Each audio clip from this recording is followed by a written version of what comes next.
Allora, buongiorno a tutti, benvenuti al consueto Daily Press Briefing. Oggi è prevista l'assegnazione di 9 medaglie d'oro in 8 discipline con 9 venue di gara coinvolte. Per le competizioni di ieri sono stati venduti 87.000 biglietti con il coinvolgimento di 10 venue di gara e l'assegnazione di 6 medaglie d'oro, una della quale nell'inseguimento a squadre maschile del pattinaggio di velocità alla nazionale italiana, a cui ovviamente vanno i nostri complimenti. Oggi il presidente Malagò del comitato organizzatore e l'amministratore delegato Varnier saranno entrambi a Milano e in giro per le venue. Mark, I leave you the floor.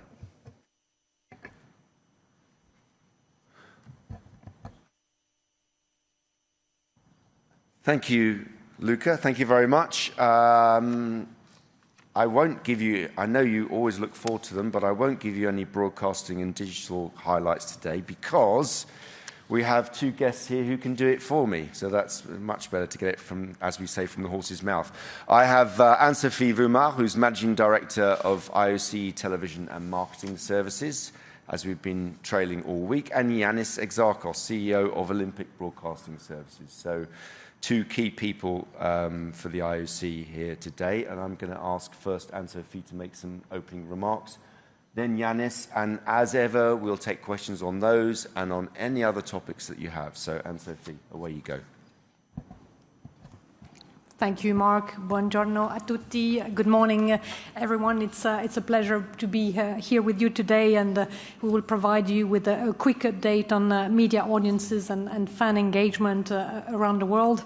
It is great to be back here in an iconic Italian backdrop in the heartland of winter sport. I'm sure you all feel the same. We can feel the palpable passion across all venues. I was in Cortina over the weekend, and it was great to see everyone, you know, mixing together, all the athletes and the fans. And really what you can see is that the Olympic Games are stronger than ever. And we see this passion and the fact that the Olympic Games have such a success is absolutely translating into great audiences. And Mark, you've been stealing my thunder a little bit every day in in all the press briefings. So it's difficult for me to be, or I want to re-emphasize, the real success that we have here today through our media rights holders and the audiences. We have 24 media rights holders and over 80 sub-licensees that are covering those games and bringing this broadcasting to billions of people across the world on all possible platforms. And what we hear from them, and I was even with them yesterday, all of them together, and really what they're telling us that is those games are exceeding their expectations, whichever part of the world, even in the time zones that are maybe a little bit more complicated for them. So what we are witnessing is fantastic audience across the world.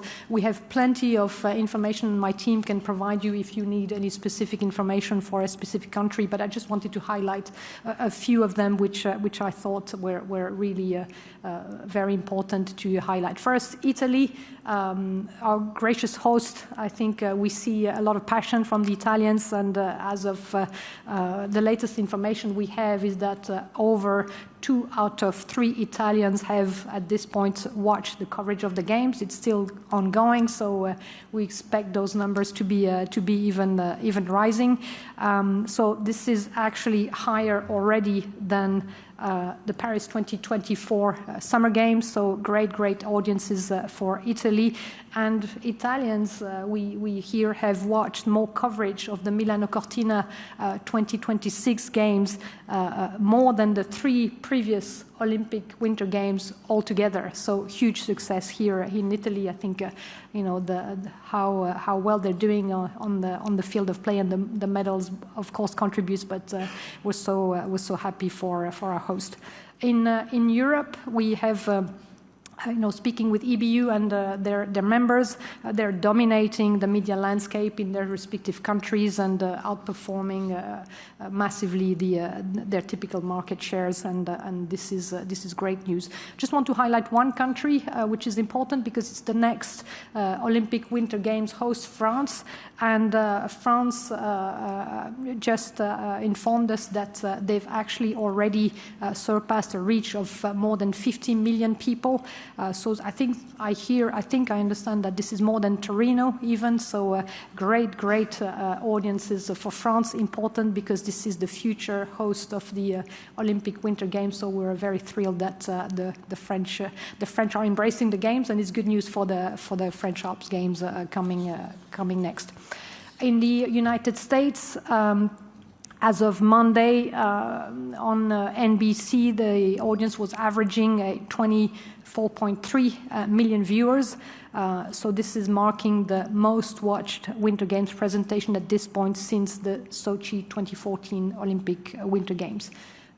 Asia, I mentioned Asia earlier, also expectations surpassing their expectation considering the time zone. I'm sure that the great results yesterday in figure skating and the anticipated final day of that figure skating will be huge, also with some Japanese skaters in contention.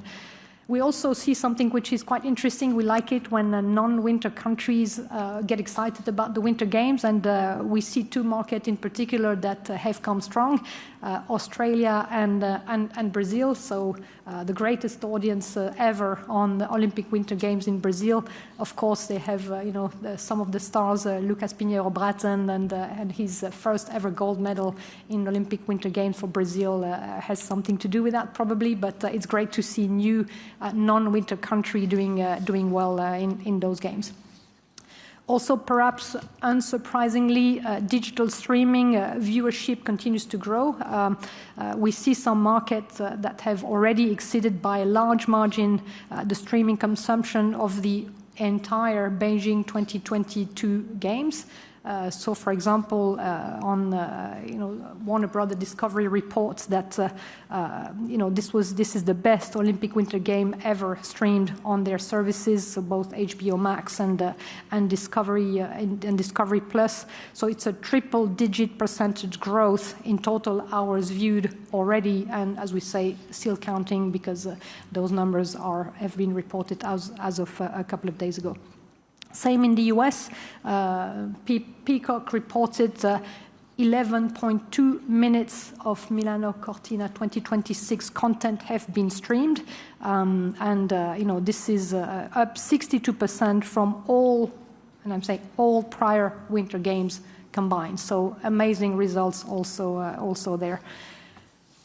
These numbers are not a happy coincidence. Of course, this is the result of a very concerted and deliberate effort that we have undertaken together with our media rights holders. We have worked with them not only, of course, on the coverage and we know that those numbers have been strong, but we have also really partnered with them together with the world's largest social media platform to making sure that those games go just beyond the sport. And then we have also worked with the athletes, making sure that the athletes who are our best ambassadors have more opportunities to engage with their followers. We have, since Paris 2024, worked on our social media guidelines that enable the athletes to post a lot more content on their own platforms natively.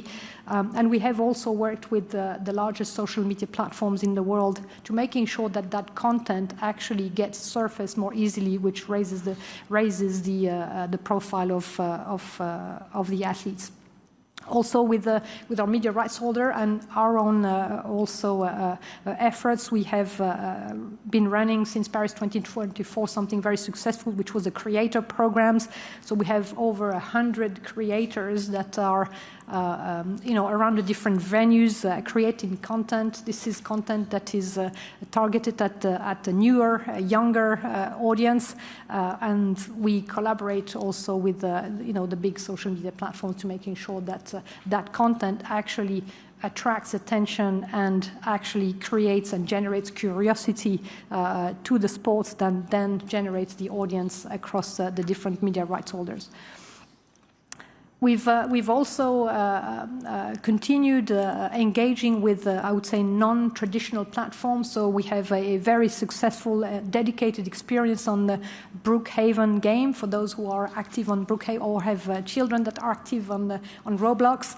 And that experience is quite amazing. We have already had over 1.3 billion visits from around the world. So this is about 60 times the number of visits that we had in Paris. So great experience there. If you want to test the Brookhavens, I encourage you to go and test it. We also, some of you may have seen also partners, because those releases were just before the games, a number of series in collaboration with Netflix. This is all about creating a moment where, building up the audience and getting to know the athletes before going into the game, so you can have a little bit of the story behind how they came about to getting qualified to the game. So those are very, very successful, too. Also important to mention our worldwide Olympic partners. I'm sure you've seen across the different venues here in Milano. Also, I said I was in Cortina. They're really, through their activation, bringing a very festive atmosphere for fans around the city, and they absolutely contribute to making sure that we feel the Olympic vibe across the city.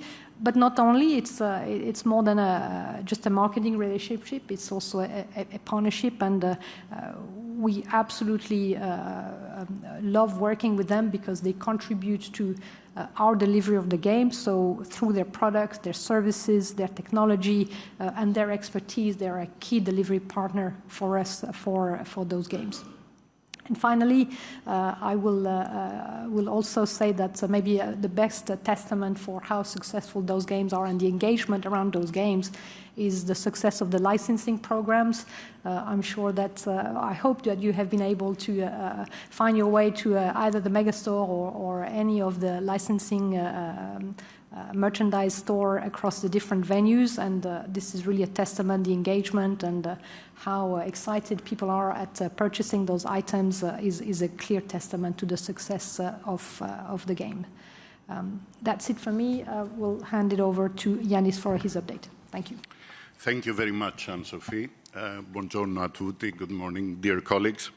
This very satisfactory view that Anne-Sophie presented is also reflected on what happens on the digital front. And I would like to share with you, on behalf of a very wide team within the IOC, a team of OCS, the team of digital engagement and marketing, ITMS, but also colleagues from other departments that work in this synergistic digital direction. Some of them are here with me, and I want to thank them for their work.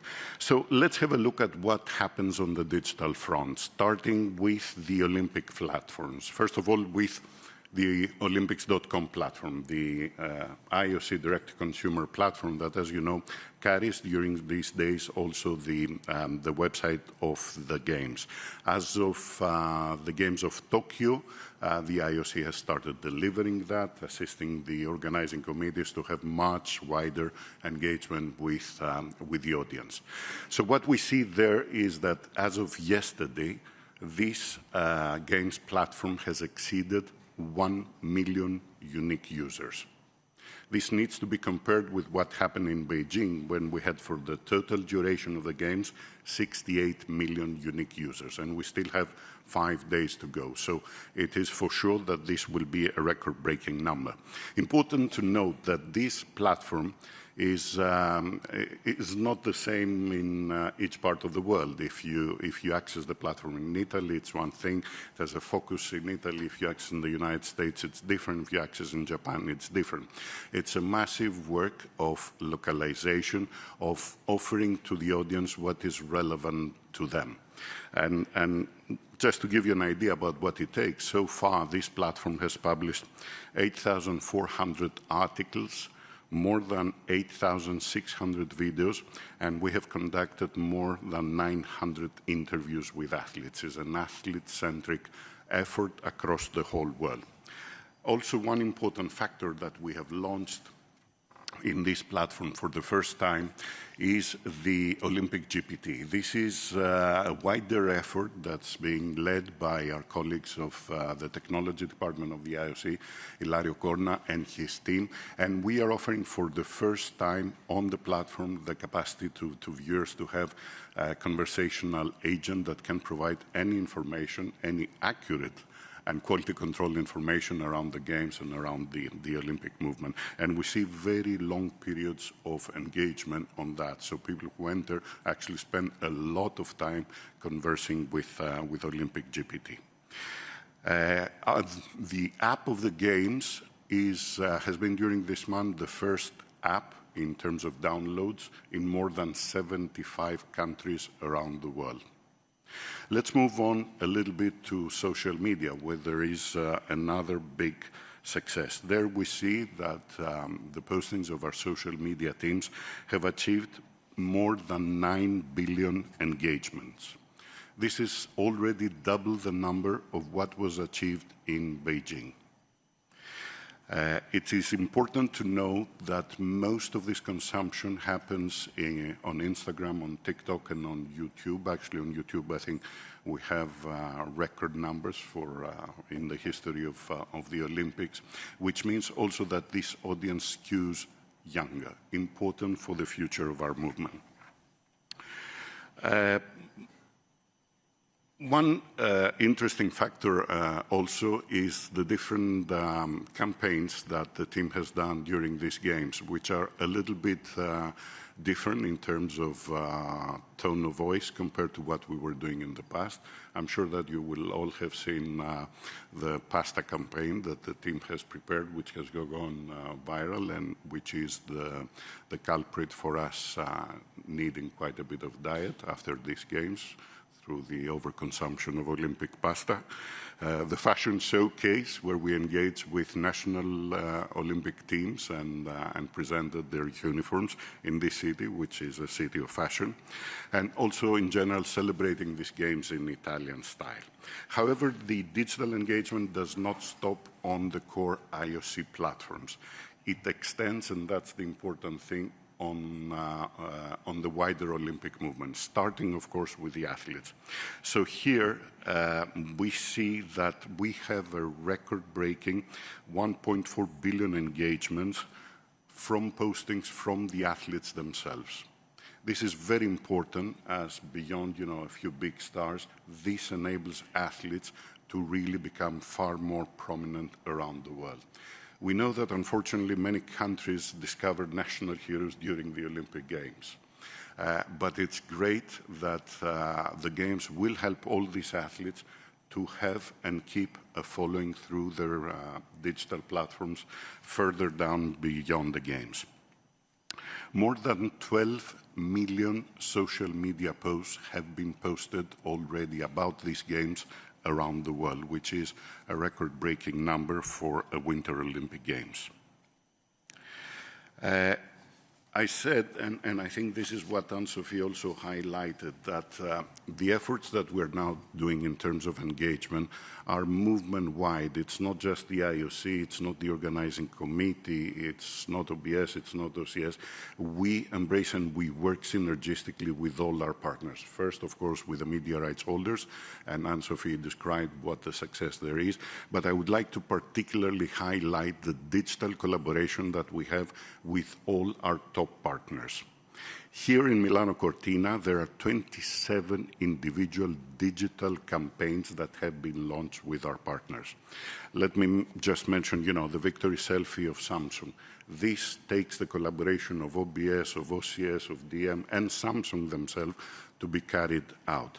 And I think this is great because it creates so much more impact in terms of engagement of the audience. I would like to mention the P&G Athletes for Good program, Deloitte's First Effect, Deloitte is the new technology integrator for these games. They have done a brilliant job, not just in supporting the technology of the games, but also engaging with audiences. Omega's record alerts, and so many others. The same is the case also with international federations and national Olympic committees that I think are doing an effort on the digital front, unlike what happened in any previous games, with the support from our teams, from the IOC, in terms of content and details.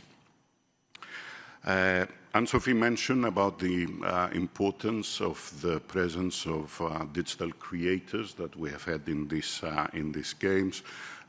Just to mention that a few of these images, like Snoop Dogg's or like Sun Hoon's, have gone viral, at least in several parts of the world. Anne-Sophie brought to you some numbers from the media rights holders, numbers from traditional broadcast and from streaming. I presented to you a few key numbers on digital. For those who believe that it's one or the other, that it's a transition from broadcast to digital and so on, this is not the Olympic story. The Olympic story is that the whole Olympics are growing.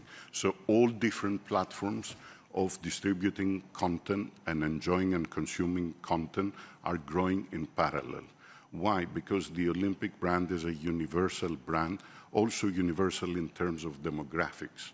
It is one of the few remaining audience aggregators in the world for people who are from 6, 7 years old all the way to their 90s or 100s. And of course, this engagement happens through different media. The big success, I think, of Milano Cortina is the fact that across all media, the numbers have been record-breaking. It's not just a transition, it's that all boats have been lifted. Thank you for your attention. Very happy to take any questions with Anne-Sophie. Okay, thank you very much. As I said, any questions on anything, but let's try to start with broadcasting and digital and marketing. Yes, Reuters' first question. Carlos Como from Reuters. Question for you, Mark, but a question first for Anne-Sophie. In Paris in 2024, you mentioned about the need to open up opportunities for stakeholders, especially sponsors. We've seen sort of a similar situation here as in Paris with a bit more visibility. Your program for LA, how dependent is that on the review of the top program that will come in June, and whether that is sufficient time to carve out a completely new strategy for product placement or stakeholder visibility at the Games? And one for Mark, if I may. Ukrainians have said they're being discriminated against with a decision by the IPC to allow the athletes in. Russian athletes here at the Games have said this is a fair decision. Do you feel that the IOC has discriminated against Ukraine? Thank you very much. I go first, and maybe I go first, and I first have to correct one information I think that I said earlier when I was speaking about Peacock. I was reporting on 11.2 number, and those are billions. This is billions of minutes, and I think I probably said millions, but I just wanted to correct that. So thank you for giving me the opportunity to correct that number for Peacock. On your question, yes, we continue to open up those opportunities for partners. You probably would have seen that there are different things that we have implemented for these games. So, for example, at figure skating, you've seen that we've worked extensively with our partner P&G to organically introduce the presence of puffs at the Kiss and Cry, which is a natural place where there is so much drama in those areas. So we continue to do those. To look with every one of our partners, what are the opportunities for those partners to be organically be present and supporting us in those games. Another one is we used to have, we have introduced the Athletes Moment, I think with Yanis in Tokyo 2020. Our new partner TCL really embraced that moment and wanted to partner with us to make that moment even more special. And I think we had about 1,000 athletes who registered to be appearing on that moment with their families in case they were going to medal. So this is a huge success, and those are the type of things that we want to continue doing. Same with Allianz. Also, we've worked with them. You've probably seen, in the lead up to the competition, the areas where the athletes are preparing. So we call it the readiness zone. Wanted to provide those athletes with an opportunity to feel that there is a dressing up of those areas and they feel special in those areas, and we work also with Allianz in order to do that, and we're continuing to work with every partners to do that. So about the future, yes, you know that our new president, Kirsty Coventry, has launched a Fit for the Future consultation, and those are the type of things that we will be discussing as part of this consultation in the future, and with really always in mind that we want to continue to actually celebrate and be proud of what our partners are doing with us, while at the same time, I would say, be mindful of the legacy of those games and the uniqueness of the presentation of those games. Carlos, just to... Mark, if I may, just a second, because I think I failed also with the number. If I have said 1 million unique users for the platform, is 100 million users against 68 million users in... sorry, with all these zeros and numbers towards the end of the games, it gets can be complex very sometimes. heavy. Carlos, just unusually, I'm going to ask you for clarification. Was it discrimination? Discrimination of the Ukrainian team here. In general? In general, yes. Okay, fine. Yeah, no, I mean, obviously, I don't want to kind of rehearse all the answers I've given before. It's based on the Olympic Charter, and the interpretation of the Olympic Charter can obviously always be contested, but very simply put, it is part of the Olympic Charter that the athletes' expression rules, which were, as you know, agreed by the athletes, led actually by our president when she was chair of the Athletes Commission.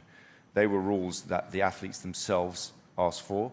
I think there were 3,500 athletes were asked, all of the athlete commissions. So it's something that came from them. So that we asked for that specific moment, that field of play moment, to be free of any messages. We have no problem. Our problem is not with the message, it was simply with the place. And we ask everyone to try to respect that field of play moment and to keep it free from messaging. And we ask that for any country, from any athlete, from anywhere in the world. Of course, as with all rules, there are always differences of interpretation, but our job is to steer that difficult course and to try to interpret that rule so that all athletes are given a level playing field. Yeah, let's move across from here. Yeah. Rachel Axon with Sports Business Journal. A couple questions for Anne-Sophie on two different fronts. To go back to top, during the session, Christophe de Kepper had mentioned there's a number of active discussions around potentially new partners. What is the state of where those are and when you guys could add new ones, and the difficulty in maybe signing that length of contracts when the process and what this program looks like is subject to change in the very near future. And then you also touched on the creators, right? And the both you, the NBC, other broadcasters, NOCs have them.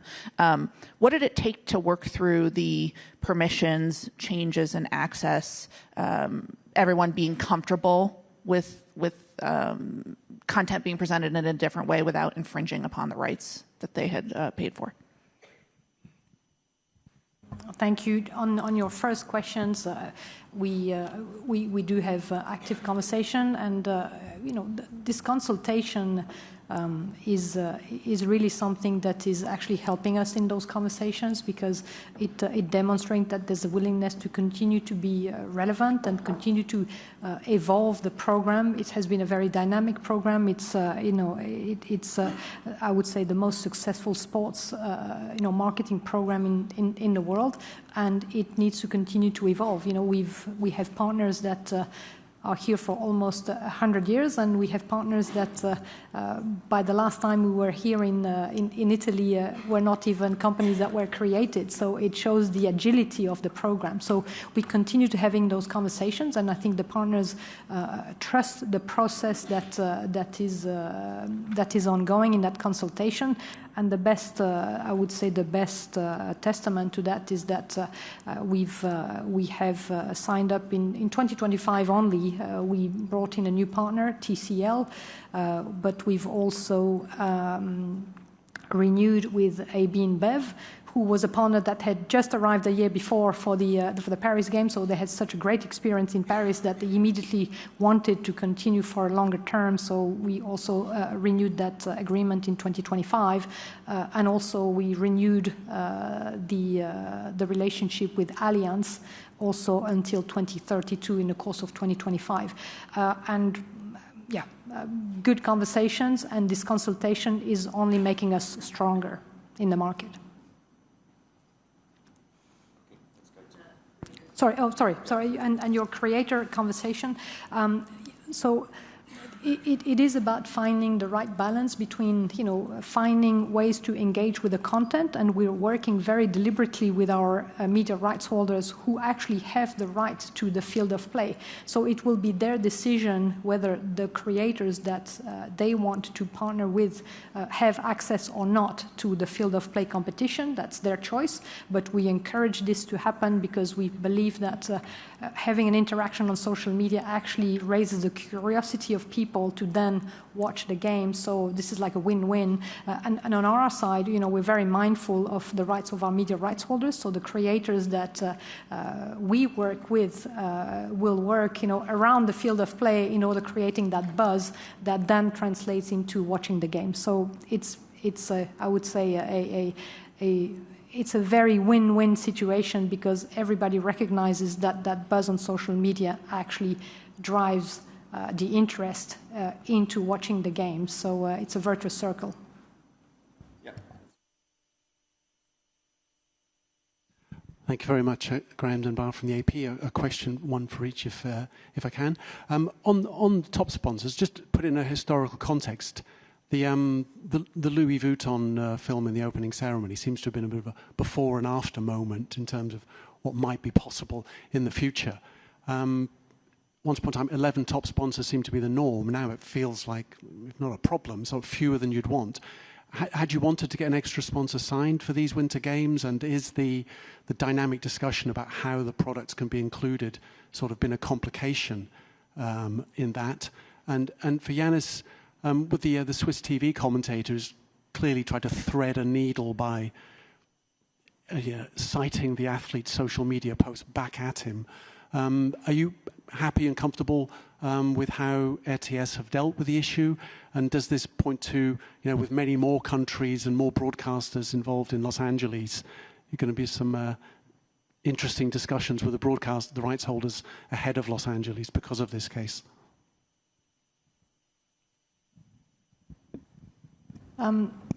On the top program, as I said earlier, I think it's really the most successful marketing program, sports marketing program around the world, and we've seen it over the years evolve. We don't have a fixed number of partners. I think we want to make sure that we bring the companies that actually help. Are aligned with our values, but also that help us deliver great games. And we will be always looking for those type of partnerships around the globe that complement actually that program. It's also a balance that we have to be found with also the number of partners that the organizing committees or the categories that the organizing committees can then have in their program, and also the National Olympic Committee. So it's really a balance to be found, and we feel really, I would say, in a good place with respect to the conversation that we're having at the moment. So, yeah.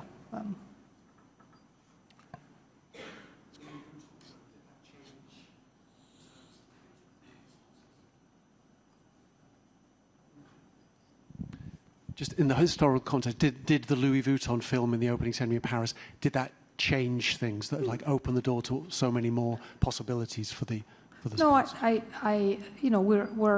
we're always looking to evolve the program. So it is not a question of whether there's a before and after. It's we're constantly looking for new ways to making sure that we remain relevant.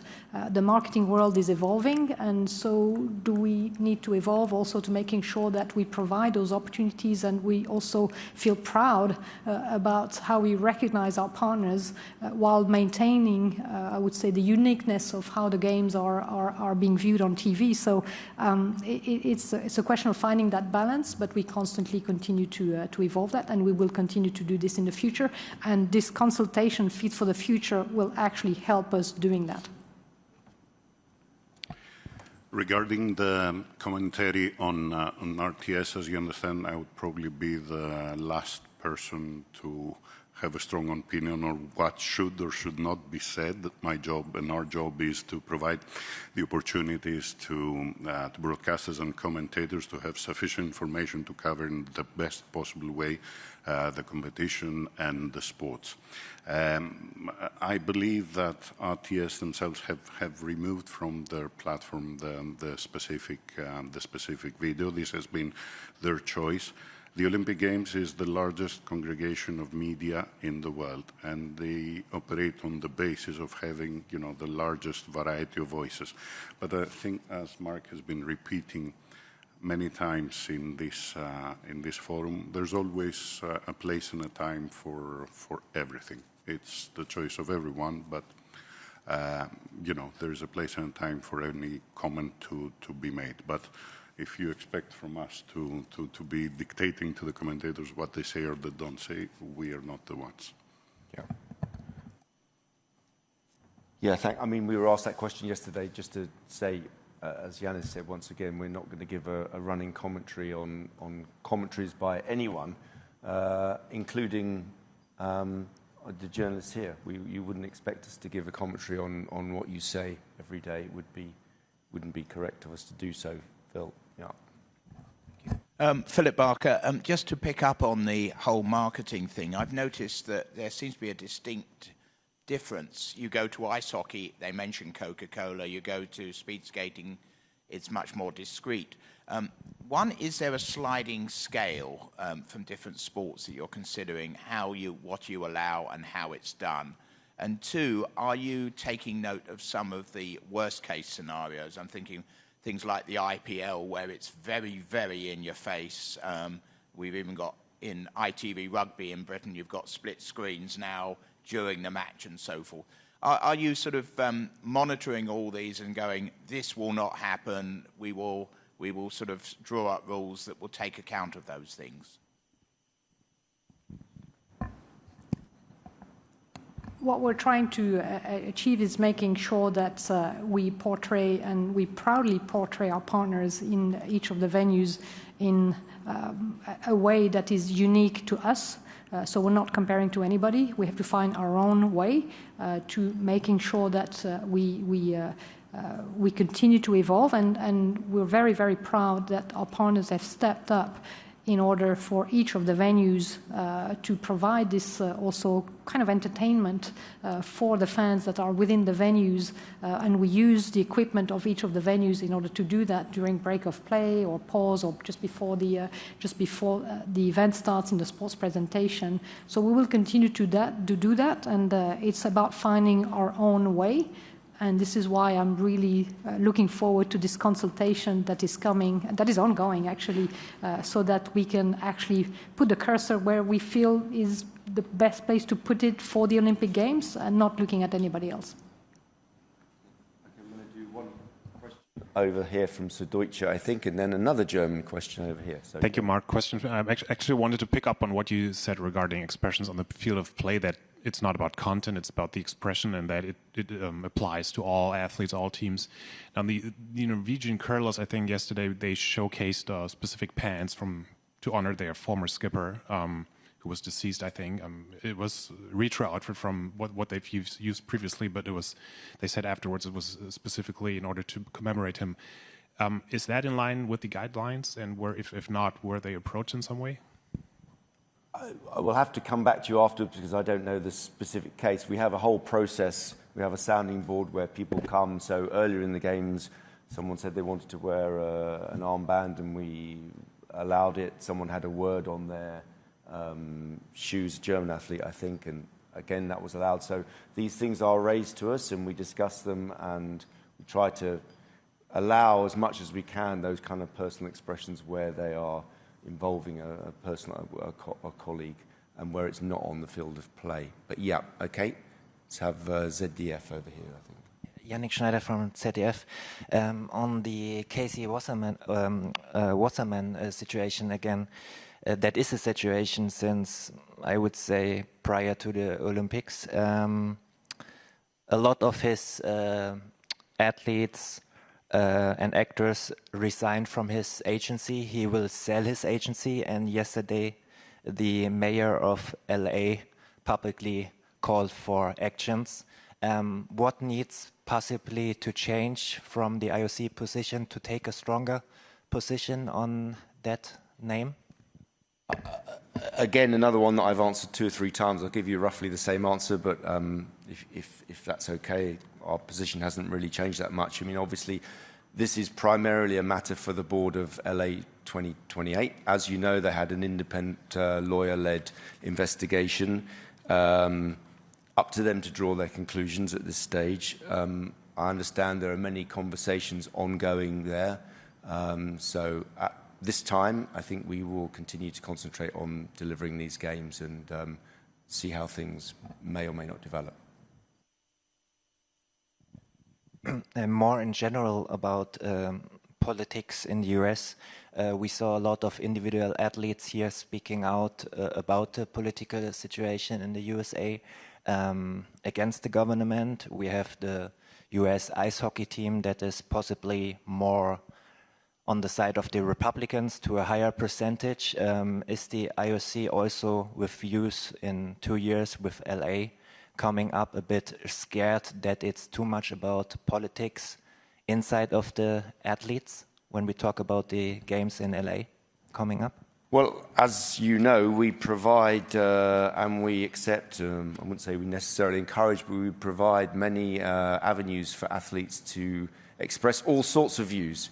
US views, African views, Middle Eastern views, wherever they can speak in the mixed zone, they can speak on social media, they can speak in the press conference, they can speak to you in interviews. So we wouldn't presume to intervene and tell them what to say or not to say.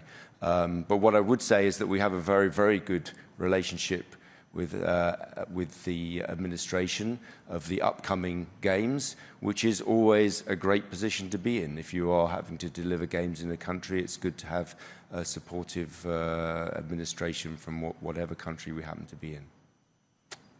Yeah, Reuters TV, I think. A couple of questions, if I may. And Sophie, there's been at least, I think, one instance in the games of a athlete reported to have done some ambush marketing by showing her underwear at a speed skater. I wondered if you're comfortable with ambush marketing, or there's anything that you can do about it with regard to athletes. And then for Mark and Luca, is there a statement, a statement or response to the story about the Russian volunteer carrying the Ukrainian sign during the opening ceremony? Are you aware of that? Yeah, I am. I very little to say. A Russian volunteer, we don't closely vet all of our volunteers, but a Russian volunteer carrying a sign, I don't think for me is not an issue. Maybe tell me differently. Luca, the Ukrainians say they weren't told about it. Is that true?